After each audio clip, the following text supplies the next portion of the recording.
సరే గాని మీ అమ్మ వచ్చింది. ఏంటట? మీ బాబాయ్ కొడుకుది పెండ్లాట. బాబాయ్ బాబాయ్ ఎవలే? ఏ గాని లేడా పావకర్ బాబాయ్ అంటారు చూడు. ఏది రమేష్ గారి పెళ్ళా?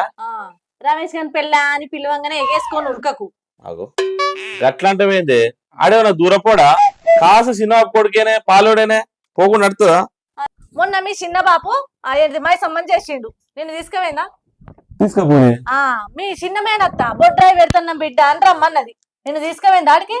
తీసుకపోయి ఎందుకు తీసుకోవాలి? ఎందుకంటే ఆడ రూపాయి పెట్టుడు ఉండదు, ఉట్టికిన పోయి తినచ్చుడు. మరి ఆడికి నిన్నెందుకు తీసుకోవాలి? ఎందుకంటే పైసలు పెట్టుడు లేదు. ఇప్పుడు గీ చిన్న బాబు కొడుకు పెళ్లికి నిన్నే ఎందుకు రమ్మంటుంది? చెప్పు. పైసలు పెట్టుడు కాబట్టి నిన్ను రమ్మంటుంది. ఏ గంత దూరం ఆలోచిస్తారా వాళ్ళు?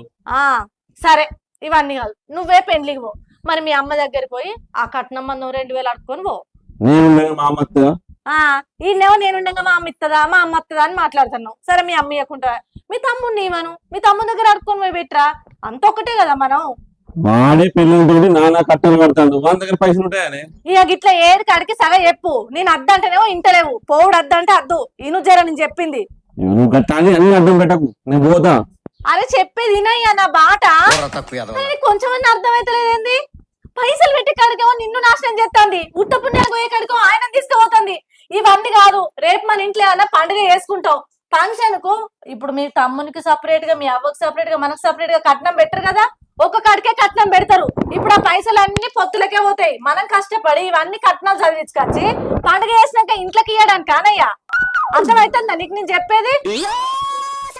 అద్దు నేను చెప్పేది నువ్వు ఆలోచించు. మీ అవ్వను ఏడ్చి అయ్యో నాకు మామలేడా, నా కొడుకులు చెప్పినట్టు ఇంట్లేరా, నా కోడలు చెప్పినట్టు ఇంట్లేరా అని బుత్తంత ఏడ్చే వరకు నువ్వు చల్ల పడతావు. అవ్వా అని కట్నాల మీద కట్నాలు చదివిస్తావు. ఇవన్నీ కాదు, నువ్వు పోవుడు అద్దు అంటే పోవుడు అద్దు.